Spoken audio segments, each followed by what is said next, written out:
శ్రీ గురుభ్యో నమః. ఈరోజు తారీఖు ఫిబ్రవరి 24, 2026. కామెంటరీస్ ఆన్ లివింగ్ పార్ట్ 3లో ఈరోజు topic is there anything permanent లో రెండో భాగం. కంటిన్యూ అదే భాగం ఒకటే కంటిన్యూ చేస్తున్నాం. ఇఫ్ ఫర్ మీ కొంచెం ముందు నుంచే చదువుతాను. I don't think so. If I want to understand you surely I can have no prejudices or conclusions about you. అంటే నేను మిమ్మల్ని అవగాహన చేసుకోవాలి అంటే మీ పట్ల నాకు ముందు నుంచి ఏర్పరచుకున్న అభిప్రాయాలు కానీ ఏ రకమైన ఉద్దేశాలు కానీ ముందు నుంచి ఉండకూడదు. అవును అన్నారు. అంటే ఒక ఫర్ మీ అన్నిటికంటే ముఖ్యమైన విషయం ఏంటంటే మిమ్మల్ని అవగాహన చేసుకోవడం.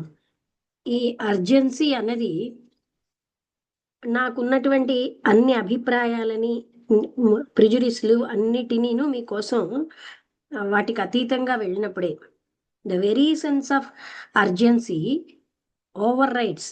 అంటే అవన్నీ అంటే నాకేమోని వీటన్నిటినీ అధిగమిస్తుంది అని. Of course we know diagnosis until after an examination of the patient. Doctor గారు ఏమన్నారంటే ఆ పేషెంట్ని ఎంతోసేపు మేమేమో పరీక్షించకపోతే అతని మీద ఒక డయాగ్నోసిస్ ఇవ్వలేం. కానీ is such an approach possible in an area of human experience when there is so much self interest. ఎంతో తనంటేనే తనకి ఉత్సాహం ఉన్నటువంటి అంటే తన స్వార్థం అది ఉన్న వ్యక్తికి హ్యూమన్ ఎక్స్పీరియన్స్ విషయంలో అంటే ఒక సైకాలజిస్ట్గా మేము ఎంతో పరీక్షించి ఒక డయాగ్నోసిస్ చేస్తాం. అలాంటి విధంగా ఇక్కడ చేయడం సంభవమా? If there is the intensity to understand the fact, యథార్థం తెలుసుకోవాలన్న తీవ్రతరమైన ఇచ్చ ఉంటే లేదా ద ట్రూత్ సత్యం తెలుసుకోవాలంటే అన్నీ సంభవమే. ప్రతిదీ కూడా హిండ్రన్స్ ఇఫ్ దిస్. ఒకవేళ తీవ్రత లేకపోతే అన్ని అడ్డుగానే కనిపిస్తాయి. అది క్లియర్ గానే ఉంది కదా. అంటే మనకే గాని ఏదైనా తెలుసుకోవాలని తీవ్రత ఉంటే సత్యం తెలుసుకోవాలి అంటే ఏది మనకు ఆటంకంగా కనబడదు. ఆ గట్టిగా మనలో తీవ్రతరమైన సంకల్పమే లేకపోతే అన్ని ఆటంకాలుగానే కనిపిస్తాయి అంటున్నారు. అవును, మాటలతో చెప్పాలంటే అంటూ ఆర్టిస్ట్ చెప్తున్నారు more as we go along. మేమేమోని ఇంకా ఎక్కువ అన్న దాంట్లోకి వెళ్ళిపోతూ ఉంటాం ముందుకు వెళ్తున్న కొద్దీ. మేము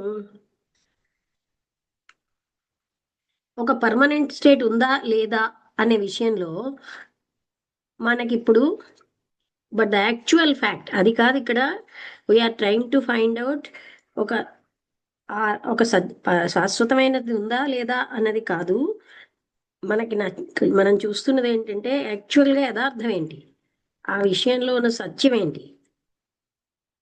మన కోసం ప్రతిదీ మన లోపల మన బయట మన యొక్క సంబంధ బాంధవ్యాలు మన ఆలోచనలు మన ఫీలింగ్స్ ఇవన్నీ అశాశ్వతమే. ఒక కాన్స్టెంట్ స్థితి మన యొక్క దీనిలో తీసుకుంటే ఇవంతా శాశ్వతం కావు. ఈ విషయం మనం ఎరుకతో ఉంటే మనస్సు అన్నది ఎప్పుడు కూడా ఒక శాశ్వతత్వాన్ని కోరుకుంటుంది. శాశ్వతమైన శాంతిని, ప్రేమని, మంచితనాన్ని, భద్రతని. అందుకని దట్ నెయిదర్ అదేమోని మనకి neither time Nar events can destroy. అంటే సమయం కానీ సంఘటనలు కానీ దాన్ని పాడు చేయలేనటువంటి శాశ్వతమైన శాంతి, ప్రేమ ఇవన్నీ మనసు కోరుకుంటుంది. Therefore it creates the soul. అందుకని అదేం చేస్తుంది, ఆత్మ అన్నదాన్ని సృష్టిస్తోంది. ఆత్మ ఉందండి, అదంతా ప్రేమ అండి, అక్కడ శాంతి ఉంటుందండి, ఇవన్నీ మనం సృష్టిస్తున్నాం ఆత్మన్. అండ్ అదే దాన్ని ఆత్మ అంటాం. Visions of a permanent Paradise, శాశ్వతమైన ఒక స్వర్గాన్ని సృష్టిస్తున్నాం. కానీ ఈ శాశ్వతత్వం అన్నది అశాశ్వతత్వంలోంచే వచ్చింది. అందుకని దాంట్లో కూడా అశాశ్వతమైన బీజాలు ఉంటాయి. ఇక్కడ ఒకటే యథార్థం అంటే ఏంటంటే ఇక్కడ అర్థమైందా, శాశ్వతమైన ఒక స్వర్గం ఉంటుంది, శాంతి ఉంటుంది అని అది ఆత్మతత్వం ఇలాగా మనస్సు క్రియేట్ చేస్తుంది. అయితే ఇది ఎక్కడి నుంచి వచ్చింది ఇదే ఆత్మ అని? అది అశాశ్వతత్వం అన్న దాంట్లోంచి మొదలైంది. అందుకని దాని బీజం అశాశ్వతత్వం కనుక అది అశాశ్వతమే. అంటే ఇదంతా మనసు క్రియేట్ చేసింది. ఈ శాశ్వతత్వం అన్నది అశాశ్వతత్వంలోంచి వచ్చింది గనక అదేమో ఎప్పుడూ అశాశ్వతమే. ఒకే ఒక యథార్థం ఏంటంటే అశాశ్వతత్వమే. మనకేం తెలుసంటే శరీరంలో కణాలన్నీ కూడా ఒక నిరంతరాయణమైన మార్పుకి గురవుతున్నామని అని డాక్టర్ గారు చెప్పారు. శరీరం అన్నది అదే అశాశ్వతం. అందులో ఉన్నవన్నీ కూడా అవయవాలన్నీ కూడా నశించిపోతాయి అలిసిపోయి. అయితే సమయంతో టచ్ లేని ఒక స్థితి, సమయం స్పృశించదు. అటువంటి దాని వెనకాలే అందరూ పడుతున్నారు. అంటే సమయాతీతమైన ఒక స్థితి ఉంది, వీటన్నిటికంటే అతీతమైనది అని అందరూ దాని వెనకాలే పడుతున్నారు అన్నారు. ఆ యథార్థం నాకు తెలుసు అంటూ డాక్టర్ గారు అన్నారు. అంటే the mind itself is the let us not sorry ఈ పాసేజ్ చూడలేదు. There is the body itself is impermanent. శరీరమే అశాశ్వతం. అందుకని వీటన్నిటికంటే అతీతమైన ఒక దానికే సమయం తెచ్చలేనటువంటిది, సమయం స్పృశించిన దానికే అందరూ దాని వెనకాలే ఉన్నారు. ఇప్పుడు మనం ఏమి ఊహించొద్దు, యథార్థాలకు కట్టుబడదాం. ఆలోచన అన్నది దాని యొక్క అశాశ్వతత్వం, దాని స్వభావంలో ఉన్న అశాశ్వతత్వం దానికి తెలుస్తోంది. మనస్సుకు సంబంధించిన విషయాలన్నీ అశాశ్వతమే. మనిషి అవి ఎంత శాశ్వతం అని అనుకున్నా, మైండ్ అన్నదే సమయం యొక్క ఫలితంగా వచ్చింది. అది సమయమే ఒక దగ్గరికి తీసుకొచ్చింది. సమయం ద్వారా అది దూరంగా తీసుకెళ్ళబడుతుంది. అది ఆలోచించడానికి కండిషన్ అయిపోయింది. అక్కడ ఒక శాశ్వతత్వం ఉందని అని ఆలోచిస్తుంది. ఇంకా అది ఏది కూడా అంటే శాశ్వతంగా it can also be condition to think that there is nothing enduring. పూర్తిగా ఏది నశించకుండా ఏదీ లేదని కూడా అది ఆలోచిస్తుంది. కండిషనింగ్ అన్నది అశాశ్వతమైనది. ప్రతివారు అది చూస్తున్నారు. యథార్థం ఏమిటంటే అశాశ్వతత్వం ఉన్నది. మైండ్ ఎప్పుడు కూడా శాశ్వతత్వం కోసం దాని సంబంధ బాంధవ్యాలలో, కోరికలు, తర్వాత అది భద్రతలో అది పరితపిస్తుంది. అందుకే అది ఏంటంటే ఒక నిశ్చితత్వాన్ని సృష్టిస్తుంది. అంటే అది శాశ్వతత్వాన్ని నిరంతరం గట్టిగా కోరుకోవడం వల్లే అది ఒక నిశ్చితత్వాన్ని సృష్టిస్తుంది. ఈ యథార్థం నాకు తెలిసింది అని డాక్టర్ గారు అన్నారు. నాకు ఒకసారి ప్రేమించడం ఏమిటి నా పేషెంట్స్ ని, while love was there, I didn't care two pins whether it was permanent or impermanent. నాకు ప్రేమ ఉన్నప్పుడు నేను దాన్ని శాశ్వతమా అశాశ్వతమా అని పట్టించుకోలేదు.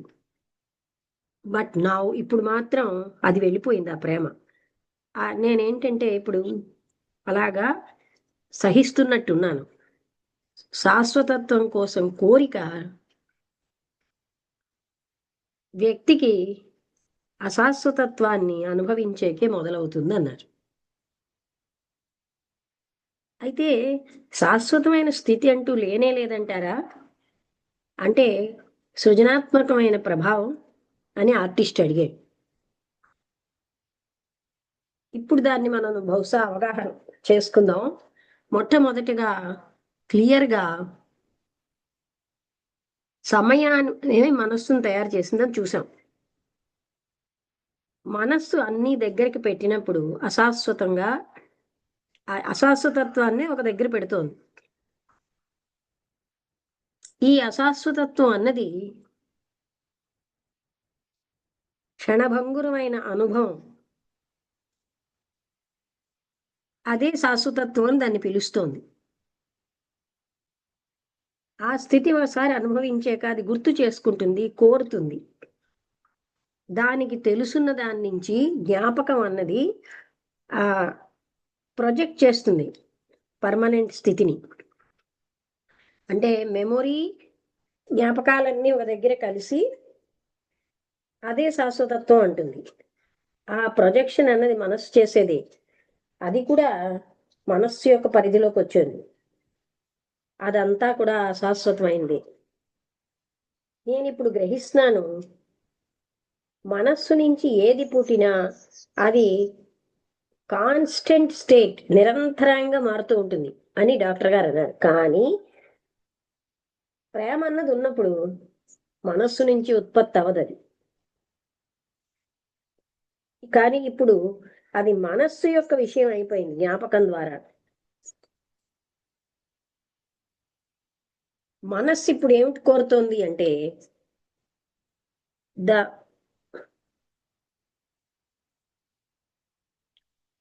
అటువంటి దట్ ఇట్ బి రివైవ్డ్, అది మళ్ళీ పునరుజ్జీవితం అవ్వాలని. What is revived will be impermanent. ఏదైతే పునరుజ్జీవనం అవుతుందో అది అశాశ్వతమైనదే కదా.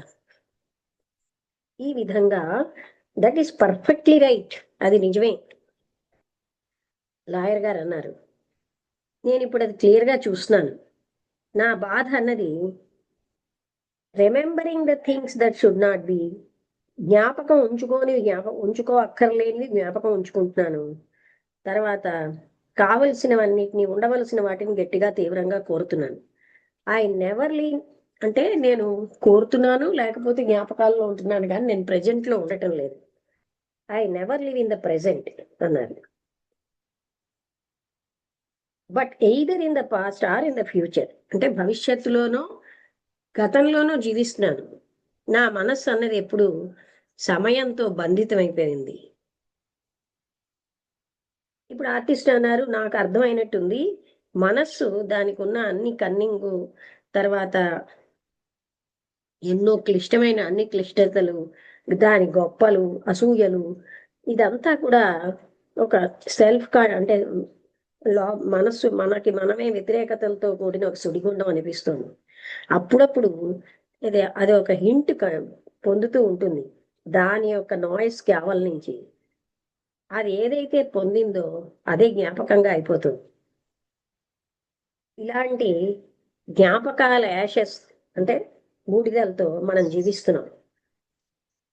చనిపోయినటువంటి విషయాలనే మనం సంపద అనుకుని, అంటే గతానికి సంబంధించిన వాటిలోనే బతుకుతున్నాం. నేను ఇది చేస్తూనే ఉన్నాను, అది ఎంత తప్పైన విషయం అన్నారు. అయితే మనస్సు ఆ జ్ఞాపకాలు లేకుండా చనిపోగలదా? దాని అనుభవాలు, జ్ఞాపకాలు ఇవన్నీను, అన్ని విషయాలకి తెలుసున్న విషయాలన్నీ అది వదిలేయగలుగుతుందా? ఈ శాశ్వతత్వాన్ని అన్వేషించకుండా అశాశ్వతత్వం అన్న దాన్ని అది అందులో మరణించగలదా? అంటే అది లేకుండా ఉండగలదా? ఇది నేను అవగాహన చేసుకోవాలని డాక్టర్ గారు అన్నారు. నాకు ప్రేమ తెలుసు, ఆ పదం నేను వాడుతున్నందుకు నన్ను క్షమించండి. మళ్ళీ అది ఇప్పుడు నాకు తెలియదు, ఎందుకంటే నా మనస్సు అన్నది ఆ జ్ఞాపకాలతో ఉండిపోయింది, ఇంతకు ముందున్న జ్ఞాపకాలతో. ఈ జ్ఞాపకమే ఆ శాశ్వతం చేసుకోవాలనుకుంటుంది. దానికి తెలుసున్న విషయాలన్నిటినీ, జ్ఞాపకాలన్నీ శాశ్వతం చేసుకోవాలనుకుంటుంది. ఈ జ్ఞాపకాలు ఇంకా ఎన్నిటితోటో కలిసి అవన్నీ యాషెస్, అంటే బూడిదతో సమానం. బూడిదే. ఈ చనిపోయిన బూడిదల్లోంచి కొత్త మంట అంటూ ఉద్భవించదు. అయితే ఏమిటి? దయచేసి నన్ను చెప్పని. నా మనస్సు అన్నది జ్ఞాపకాల మీద జీవిస్తోంది. మనస్సు అన్నది మనస్సే జ్ఞాపకం, జరిగిపోయిన వాటి అన్నిటి జ్ఞాపకమే. ఈ జ్ఞాపకం జరిగిన విషయాలన్నింటి అదేమిటి అనుకుంటుందంటే శాశ్వతంగా ఉండాలని. అక్కడ ప్రేమ లేదు, కేవలంగా ప్రేమ జ్ఞాపకం ఉంటుంది. కానీ నాకు నిజమైన విషయం కావాలి, not just the memory of it, దాని జ్ఞాపకం కాదు. అంటే ప్రేమ కావాలి కానీ ప్రేమ యొక్క జ్ఞాపకం కాదు. Wanting the real thing is still the urge of memory. అంటే అసలైంది కావాలి అని కోరడం కూడా జ్ఞాపకంలోంచి వచ్చిన కోరికే. యు మీన్ ఐ మస్ట్ ఇంట్ వాంట్ ఇట్? మీ ఉద్దేశం నేను అడగకూడదంటారా, కోరకూడదా? దట్స్ రైట్ అన్నారు ఆర్టిస్ట్. కోరడం అన్నది జ్ఞాపకంలోంచి వచ్చింది. మీరు రియల్ థింగ్ అని గట్టిగా కోరరు, దాన్ని పట్టుకోరు, అది అక్కడే ఉంది. It was simply there like a flower, ఒక పుష్పంలాగా అది అక్కడే ఉంది. కానీ అది ఫేడ్ అయిపోతూ ఉంటే, పోతూ ఉంటే అది కావాలని కోరిక మొదలవుతుంది.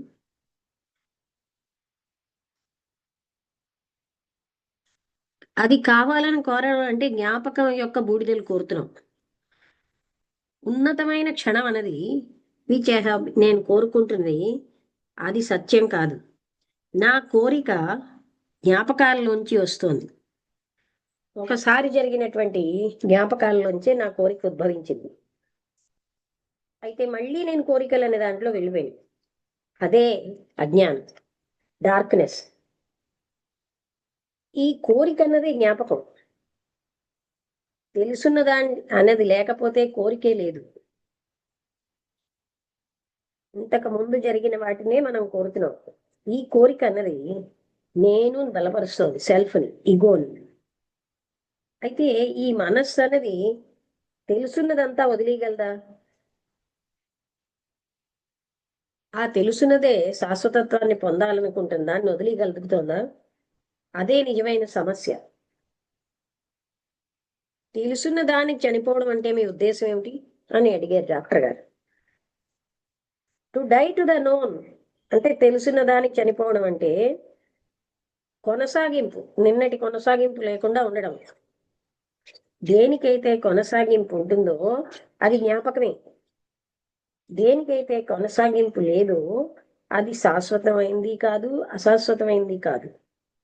శాశ్వతత్వము లేకపోతే కొనసాగింపు అశాశ్వతం అనే భయం వల్ల వస్తుంది. ఈ కాన్షియస్నెస్, చైతన్యానికి ఈ కొనసాగింపు అన్నది యాజ్ కంటిన్యూటీ అనేది లేకుండా అంతం అవుతుందా? ఏదో ఒకటి అవ్వాలి, ఏదో పోగు చేసుకోవాలి అనేవి ఏమీ లేకుండా యాక్ట్ ఆఫ్ డైయింగ్ అనేది ఉంటుందా?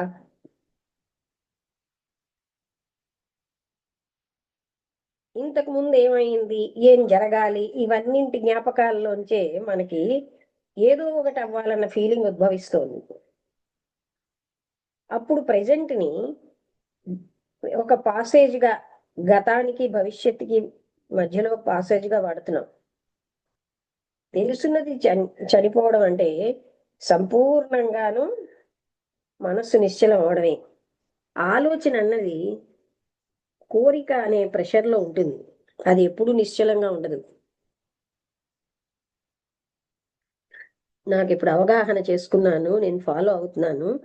మీరు చెప్పిన పాయింట్ మీరు ఎప్పుడైతే డైయింగ్ అన్నారో నాకు అర్థమైంది అంటూ లాయర్ గారు సెడ్. ఆ లాయర్ చెప్పారన్నమాట. Now I followed with understanding అంటూ said the lawyer. Now I am confused, ఇప్పుడు నేను కన్ఫ్యూజ్డ్గా ఉన్నాను అన్నారు. Only that which has an ending can be aware అంటే ఏదైతే అంతం అవుతుందో దానికే కొత్తదనం ఏమిటో తెలుస్తుంది, ప్రేమ ఏమిటో తెలుస్తుంది, సుప్రీం ఏమిటో తెలుస్తుంది.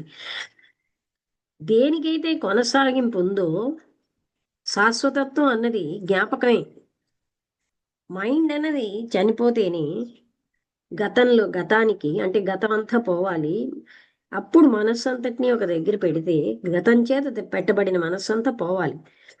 ఈ సంపూర్ణంగా ఉన్న ఈ మనస్సు అది సంపూర్ణంగా నిశ్చలం అవ్వాలి, ఏ రకమైన ప్రెషర్ లేకుండా. ఇన్ఫ్లుయెన్స్ అవ్వడం కానీ, మూమెంట్ ఫ్రమ్ ద పాస్ట్, ఇదంతా ప్రభావితం అవడం గతంలోంటి మూమెంటే. The mind must die to the past అంటే గతం అంతా పోవాలి. మైండ్లో ఉన్నవన్నీ పాస్ట్ తోటే ఉన్నాయి. అందుకని సంపూర్ణంగా ఈ మనస్సు అన్నది నిశ్చలంగా అవ్వాలి, ఏ ప్రెషరు లేకుండా, ఏ ప్రభావం లేకుండా, ఏ కదలిక, గతం యొక్క కదలిక లేకుండా. అప్పుడు మాత్రమే ఇంకొకటి ఏమిటో అన్నది సంభవం. నేను దీనికోసం చాలా ఆలోచించాలి అని డాక్టర్ గారు అన్నారు. అదే నిజమైన ధ్యానము అంటున్నారు. అంటే అన్ని గతమంతా వదిలేసి అప్పుడు వదిలేసినప్పుడు ఉండేదే ఆ అదర్నెస్, లేకపోతే అనంతత్వం. అంటే ఇది నేను ఆలోచించాలన్నారు. అక్కడితో అయిపోయింది టాపిక్. ఇక్కడ ఏంటంటే అంటే ఈజ్ దేర్ ఎనీథింగ్ పర్మనెంట్ అనేది అంటే చాలా ముఖ్యమైన టాపిక్ ఇది. మనకి కొంచెం పెద్ద టాపిక్స్ ఉంటాయి మూడో దాంట్లో. వసంతలత నీకు చెప్తావా నువ్వు నిన్న ఏంది అని మొత్తం అంతా అదే కదా, జ్ఞాపకం ఉందా కొంచెం? జ్ఞాపకం ఉన్నది. అంటే వీళ్ళు వెతుకుతున్నారు, అంటే దేంతోని వీళ్ళు ముగ్గురు ఎవరో వచ్చారు కదా, లాయరు, డాక్టర్, ఆర్టిస్ట్. వాళ్ళు నిన్నను చెప్పడం వరకు వాడికి ఎన్ని చేసినా ఏమిటి చేసినా సరే వాళ్ళకి తృప్తి అనేది ఏమి ఉండదు. ఆ ఆ, ఏదో ఇంకా మనకి తెలియని విషయం ఏదో ఉంది, దాన్ని తెలుసుకోవాలి అట్లా, లేకపోతే ఒక శాశ్వతమైనటువంటి విషయం ఏదో ఉన్నది పర్మనెంట్ గా, అది మనం చేరుకోలేకపోతున్నాం అనేటువంటి కోరిక వాళ్ళని ఎప్పుడు పీడిస్తూ ఉంటే అతను అడిగారు. అంటే ఇప్పుడు ఇవాళ చెప్పిన దాంట్లో ఏంటంటే, అంటే శాశ్వతం అనేది ఏమి ఉండదు. అచ్చా మధ్యలో ఎక్కడో చెప్పారు, ఆత్మ అనేది కూడా మనం సృష్టించిందే, శాశ్వతత్వం ఏదో ఉన్నది అని చెప్పి మనస్సు కోరుకోవడం వల్ల. మనస్సు ఆలోచిస్తూ ఉంటుంది. ఎందుకంటే మనం ప్రజెంట్ స్థితి నుంచి we're not satisfied, we're not happy with the present, అందుకని ఇంకేదో ఉన్నది అని ఆ మనస్సు అలా ఆలోచిస్తూ ఉంటుంది. కాబట్టి ఇప్పుడు మనం చెప్పే ఈ ఆత్మ ఇవన్నీ కూడా మనస్సు సృష్టించిందే అంటున్నారు. అదేంటి అది? అక్కడ నాకు అదేంటంటే ఆత్మ అనేది ఇక్కడ ఇవన్నీ కలిపి సెల్ఫ్ అంటాం. మనస్సు ఏమిటి చేస్తోంది? వీటన్నిటికీ ఒక శాశ్వతత్వం ఉంటుంది. నా జ్ఞాపకాలు, నేను గతంలో అనుకునే ఇవన్నిటినీ శాశ్వతత్వం ఉన్నదని సృష్టిస్తోంది. అదే ఆత్మతత్వం అంటోంది. ఆ నేను అనేది. ఆ నేనంటే ఏమిటి? నా జ్ఞాపకాలు, నా ఇష్టాలు, నా అభిరుచులు, నా అనుభవాల ఆత్మతత్వం కాదు. అది ఆత్మతత్వం కాదు. అది దాన్ని ఆత్మతత్వం కాదు కాదు, అది నేను అంటున్నాం కదా. అది మనకి కాదో అవునో ఏమీ తెలియదు, అన్ని చదివినవే కదా. ఇప్పుడు నేను అంటున్నదంతా కూడా అదే కదా. సెల్ఫ్ అంటే S common, less small S, ఆత్మన్ అంటూ పెద్ద అదే ఆత్మ అనేసుకుంటాం. కానీ అసలు యాక్చువల్లీ ఆత్మ అనేది అంటే బీయింగ్ అనేది ఉన్నది కదా, అది ఒక్కటే ఉంది, ఇంకేమీ లేదు. కాన్షియస్నెస్, బీయింగ్ ఇవన్నీ ఇవే ఉన్నది. కానీ ఇంకా అవుతాం, ఏదో అయిపోతాం అన్న విషయం మాత్రం అది సృష్టించుకున్నది. కానీ ఉండడం మాత్రం ఉన్నాం, అది ఉంది కదా. అది కూడా కాన్సెప్ట్సే కదా. ఇప్పుడు మనకి ఇంతవరకు ఉన్నవన్నీ కాన్సెప్ట్సే కదా. కానీ అనుభవం కాన్సెప్ట్ కాదు కదా. ఉండడం, నేనున్నాను అనేటువంటి ఎగ్జిస్టెన్షియల్ ఇది. అది నేనంటే నా జ్ఞాపకాలు, నా ఇష్టాలు, నా అలాంటివి కావు, అవి యథార్థంగా మాట్లాడాలంటే ఇప్పుడు మనకు తెలుసున్న నేను అంతే కదా. అది కానిది అనేది ఉంది కదా, అందరిలో ఉండే శక్తి అనేది ఉంది కదా. నేను కాదు, ఇప్పుడు మనం ఫ్యాక్ట్ మీద ఆధారపడితే అది అన్ని చోట్ల మనం వింటున్నాం కదా. కానీ మన అనుభవంలో మనకి ఇప్పుడు ఉన్నది ఏంటి అంటే, మనకు ఉన్నటువంటి జ్ఞాపకాలన్నిటినీ, గత జ్ఞాపకాలన్నిటినీ అదే శాశ్వతం చేయాలని మనసు కోరుకుంటోంది.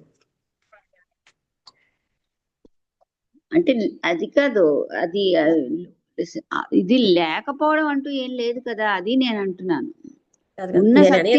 Basing on what? Basing on our studies. అది కదా మనం అర్థం చేసుకోవాలంటున్నాను. బేసింగ్ ఆన్ అవర్ స్టడీస్ మనం కొన్ని కాన్సెప్ట్స్ పెట్టుకున్నాము, కానీ అలాంటి దాంట్లోనే ఆత్మకి ఇలాంటి లక్షణాలు ఉంటాయి అన్నది కూడా బేసింగ్ ఆన్ స్టడీసే కదా. అంటే అన్ని స్టడీ లేకుండా అనుభవం మీద చెప్పలేమంటావా? ఎక్కడున్నారు చెప్పు, యథార్థంగా ఆలోచిస్తే. అసలు మనకి ఈ ప్రపంచానికి అతీతంగా ఒకటి ఉంది అన్నది కూడా మన అనుభవంలో లేదు. అనుభవంలో లేదు అంటే ఏదో ఒకటి అనుభవంలో మాత్రం ఉన్నది. అది కాదు, నువ్వు మాట్లాడుతున్నావు, చేస్తున్నావు, నువ్వు ఏదో నీ ఒక శక్తితో నువ్వు ఇలా ఉన్నావు, ఏదో చెప్తున్నావు. అది వేరు, శక్తి వేరు, అవన్నీ వేరు. కానీ ఒక అంటే మనకి చాలా విషయాలు ఇప్పుడు తెలుసున్నవన్నీ basing on our studies or listening, అంతే కదా. అంటే మనం అలా అబ్జర్వ్ చేసుకుంటే యథార్థాన్ని సిన్సియర్ గా వెళ్ళామనుకో, ఆ సిన్సియారిటీ అవసరం, అప్పుడే మనం అసలైన దాన్ని పొందగలం. ఇవన్నీ మన బిలీఫ్స్, మన స్టడీలోంచి వచ్చినవే. కానీ బిలీఫ్ లేకుండా ఇప్పుడు మనిషి పుడతాడు అనుకో, వాడు ఏం శాస్త్రం చదువుతాడు, వాడు ఏమి చేస్తున్నాడు, ఏం లేదు. అప్పుడు ఆ పిల్లడు చిన్న పిల్లడు ఉన్నాడు అనుకో, వాడిలో కూడా ఒక తత్వం అనేది ఉంది కదా, అది నేను అంటే. వేరమ్మా ఇప్పుడు ఇక్కడ మాట్లాడేది ఏంటంటే అదే మనం ఏదో నువ్వు అంటున్నావు కదా శాశ్వతమైన ఆత్మతత్వం ఉంది అన్నది స్టడీస్ లోంచి వచ్చింది కదా మనకు ఆ నమ్మకం. అది నేను చదవని వాళ్ళకు కూడా ఉంటుంది కదా, అది నేను ఉంటుంది. చెప్పు, ఈ ప్రపంచంలో అలా అయితే మనీని పట్టుకుని వేలాడతారా? ప్రాపంచిక అది సుఖాలను అదే పట్టుకుని వేలాడతారా? అలా కాదు. అంటే అవంతా మధ్యలో ఎక్కడ అంటే ఇప్పుడు మనం చెప్పేటువంటి ఆత్మతత్వం లేనే లేదు అన్నట్టుగా మాట్లాడుతున్నారు. లేదని అనటం లేదు, మన అనుభవంలో లేదంటున్నాను. మనకి నమ్మకంలోనే ఉంది, లెర్నింగ్ లో ఉంది అంటున్నాను. నేను అదానంటం లేదు, అనుభవంలో ఏమీ మనకి అది మనం ఏంటి తెలుసు, మనమే గాని ఒకసారి అది అనుభవించామనుకో ఈ అశాశ్వతమైన వస్తువుల పట్ల తపన అనేది మనలోంచి పోతుంది. పోతుంది మరి అదే నేను అంటున్నాను, అక్కడ అది ఉంది కదా. లేదు అంటే అది మనం ఒక కాన్సెప్ట్ గానే తెలుసు మనకి, అర్థమైందా? కానీ దానికి ఆ కాన్సెప్ట్ గా తెలుసు, కానీ కాన్సెప్ట్ ని అనుభవం కింద కూడా మార్చుకోవచ్చు అంట. ఎలా మార్చుకుంటాం? అది అయ్యేది కాదే అలాగ మార్చుకుంటే. మార్చుకోవడం అంటే అది ఫీల్ అవ్వడం. ఇప్పుడు ఎలా ఫీల్ అవుతాం? అదే ఫీల్ అవుతే మనం ఇలా ఉంటాం కదా. అది ఫీల్ అవ్వట్లేదు కనుక అది ఫీల్ అవ్వడానికి కూడా అక్కడ ఫీల్ అయ్యేవాడు లేడు. ఆ స్థితి ఏ క్షణం కా క్షణందే. అది లేదు గనకే మనం వీటిని పట్టుకు వేలాడుతున్నాం, అభద్రత ఫీల్ అవుతాం, డబ్బులు పోయాయి అనుకో ఏడుస్తున్నాం. ఆ విషయం గురించి కాదు నేను అంటున్నాను. ఇప్పుడు ప్రేమ ఇవన్నీ ఉన్నాయని కృష్ణమూర్తి గారు చెప్తున్నారు కదా. ఆ ప్రేమ మనకు అనుభవంలో లేదు. అది నేను అంటున్నాను, కానీ ఉన్నదని తెలుసు కదా. అది అదేంటి అనుభవంలో నీ కొడుకును నువ్వు ప్రేమించడమును ఆ సెల్ఫ్లెస్ లవ్ ఒకటే. అది కాదని తెలుసు, అదే అంటున్నాను. అది ఉన్నదని కదా, ఉన్నది కదా. అంతా తెలుసు ఎలాగంటే స్టడీస్ వల్ల తెలుస్తోంది అంటున్నాను నేను. నీకు అర్థమైందా? మనకి స్టడీస్ వల్ల తెలియడమే తెలుస్తుంది, లేదు అది తెలుస్తుంది. మనం అదే మనకి మాత్రం తెలిస్తే అది కాదు, అవగాహన అవుతుంది. ఇది మాత్రం సెల్ఫిష్ లవ్ అని అవగాహన అవడానికే మనకి చాలా టైం పట్టింది. అదే అంటే మనం అది ఫీల్ అవ్వకపోవచ్చు, కానీ అది ఉన్నది, నేను చేస్తుంది ఇది నా సెల్ఫిష్నెస్ అని తెలియడం కూడా ఒక తెలియడం కదా అంటాను. అది వేరు. నీ మొదటి టాపిక్ అది కాదు, ఆత్మతత్వం యొక్క స్థితి అని మొదలెడితే అప్పుడు చెప్పాను కదా. అదంతా మనం చాలా విషయాలు ఒకసారి నేను అలాగే ఆలోచించుకున్నా, ఎన్ని నమ్మకాల మీద మనం బతుకుతున్నాం. మన జీవం బతుకంతా నమ్మకాల మీదే ఉంది. ఒక్కొక్క నమ్మకం తీసి పారేస్తే మనం బతకలేమనిపించేస్తుంది. అంటే నమ్మకాలు వదిలేసి బతకడం అనేది చాలా ముఖ్యం.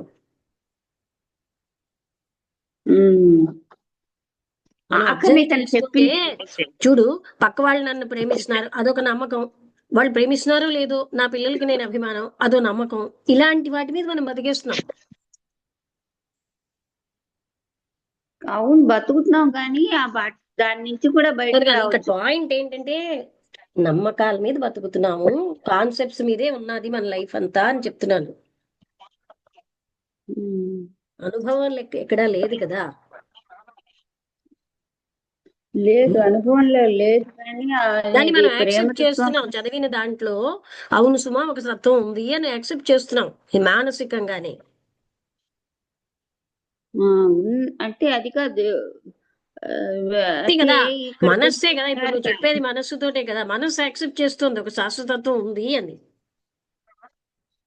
ఆ మనసు లేకుండా కూడా ఒక పరిస్థితి అనేది ఉంటుంది కదా. అది మనస్సు లేని స్థితి మనకు ఉండదు. అది మనస్సుని ఆ క్షణం పాటు ఆపుతున్నాం తప్ప that is not that state.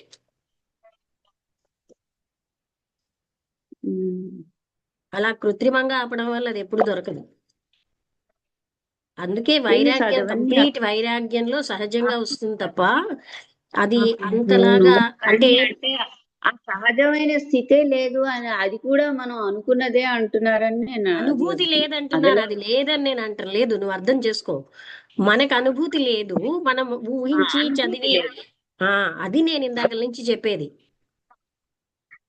అనుభూతి లేదు, కానీ అదే నేను చెప్తున్నది ఉంది. అది ఉంది అనేది కాన్సెప్ట్ కదా. అనుభూతి లేని విషయంలో ఇట్స్ ఎ బిలీఫ్. కొన్ని ఇన్స్టింక్టివ్ గా కూడా కొన్ని తెలుస్తాయి కదా, అందుకని. అది వేరమ్మా. అసలు అదేమో మనస్సుకు అతీతమైనది, మనస్సుకు తెలియదు. అని తెలియదు అన్న విషయం కూడా తెలిసింది కదా, అదే అది అంటున్నా. మన మనసులోంచి నేర్చుకున్నదే కదా, బుక్స్ లోంచే. అదే నేను అంటున్నది తప్ప ఇంకోటి అలా అది లేదు అవన్నీ కాదు అక్కడ. మనం as far as fact is concern అంతా పుస్తకమేలోంచి తెలుసుకున్నవే అంటున్నాను. అది అది అది ఎప్పుడు ఉంది, కాకుండా అలాగా ఈ విషయం తెలియడం అనేది కూడా ఒక ఇదే కదా, అవగాహనే కదా అది కొంతవరకు. చాలదమ్మా. అది మనస్సుతో తెలుసున్నదంతా కూడా అదంతా అవిద్య అన్నారు. ఈవెన్ ఉపనిషత్తు జ్ఞానం మనస్సు తెలుసుకున్న అది అవిద్య అంటున్నారు. అర్థమైందా? అవును, అవిద్య అంటున్నారు అన్న విషయం తెలుసుకోవడం కూడా ఒక తెలుసుకోవడం ఇప్పుడు కదా. మన టాపిక్ అది కాదు, ఆత్మతత్వ అనుభూతి అన్నది టాపిక్ కదా. ఇప్పుడు వాళ్ళు పర్మనెంట్ స్టేట్ ఆఫ్ మైండ్ ఎలా రీచ్ అవుతాం అంటే, లేకపోతే పర్మనెంట్ స్టేట్ అనేది ఉంటుందా అనే క్వశ్చన్ తో కదా బయలుదేరారు. అది అనుభూతికి వచ్చింది లేదు అనే పాయింట్ మీద. అవన్నీ మన కాన్సెప్ట్సే అని నేను చెప్తున్నాను అంతే. అయితే ఇక్కడ వీళ్ళు ఏం చెప్తున్నారు, అతని ఎండింగ్ లో ఒక విషయం ఏమిటంటే, ఆ స్టేట్ అనేది నువ్వు కోరికల్లో లేదు అన్న విషయం మాత్రం చెప్పారు. నువ్వు కోరుతున్నంతసేపు ఏదో ఉన్నది అనేటువంటి విషయమే తప్ప అసలైంది ఆ, ఈ అది అంటే కోరిక లేని స్థితిలోనే మాత్రమే ఉంటుంది అని. అది అది అది కొంచెం అంత నాకు అన్నది క్లారిటీ. పోతేనే ఉంటుంది. అందుకనే ఈ ఆలోచనలు, ఈ జ్ఞాపకాలు అవన్నీ నేను, ఆ నేను అన్నది డిజాల్వ్ అయినప్పుడే అని అది చెప్తున్నారు. గ్యాదరింగ్ అంతా గ్యాదరింగ్ ఆఫ్ మెమొరీస్, ఐ, మీ, ఇగో, ఇది అది మనం పట్టుకుంటున్నాము. అది అందుకనే గతం అన్నది వదిలేయడం అని అంటే మీ అన్నది వదిలేసామని అర్థం.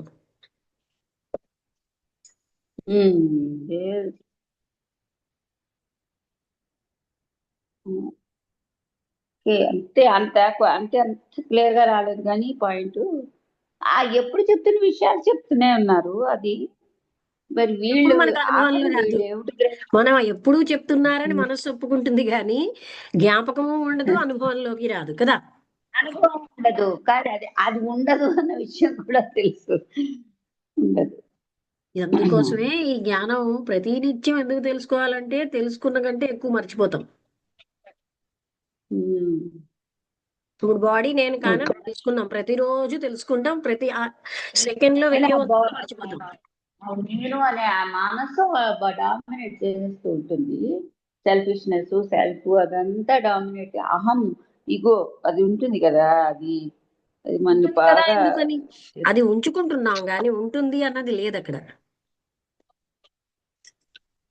అదే అది తెలియాలి కదా, అక్కడ పాయింట్ తెలియాలి అక్కడ. అదంతటికి పుస్తకాలు ఏం లేదమ్మా, అది లోపల నుంచే తెలుస్తాయి మామూలుగా. అదే అయితే అదే అయితే అంత శాస్త్రం అవేర్నెస్ మీద ఉన్నది ఉంటే కాదు, నేను అనేది ఏంటంటే అవేర్నెస్ ఉంటే మనకి ఇవన్నీ అనవసరం అనేది. ఇప్పుడు మన చిన్నప్పుడు ఎలా తెలిసింది ఈ ప్రాపంచిక విషయాలు ఇవన్నీ అక్కర్లేని విషయాలు అనేది ఎవరు ఏ పుస్తకాలు చదవకుండా తెలిసింది. అది మనకి అవేర్నెస్ ఉంటే ఆ లోపల నుంచే తెలుస్తాయి. ఆ అవేర్నెస్ లేకే కదా మనం ఇంకా ప్రాపంచిక వస్తువులు పట్టుకుంటున్నాం. అవును, తెలుసు, అదే అది పాయింట్.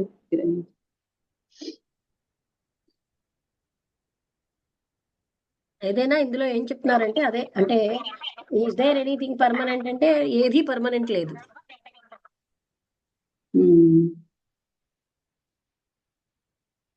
అదే కానీ టాపిక్ కొంచెం కష్టము, క్లారిటీ కొంచెం తక్కువ. అంటే ఎందుకంటే ఆ అనంతత్వం అన్నది మనస్సుకు అతీతం కదా.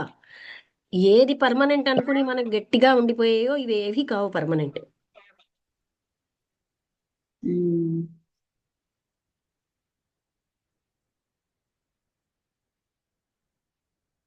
అయినా వాటినే పట్టుకుంటాం మనం.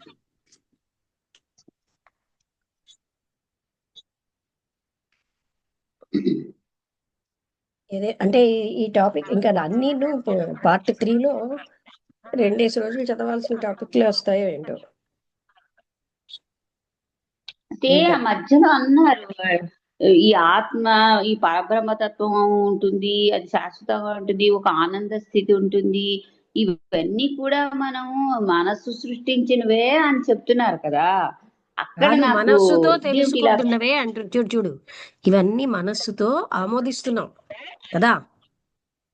కానీ ఉన్నది కదా, ఆమోదించను ఇక్కడ ఉన్నది కదా. ఉన్నది, నువ్వు ఇక్కడ నేనేం చెప్తున్నానో నువ్వు గ్రహించట్లేదు. ఉన్నది లేదు కాదు, ఆ ఉన్నది అనేది అట్ ప్రెసెంట్ ఉన్న మన స్థితిలో ఇది కాన్సెప్ట్ గా ఉంది.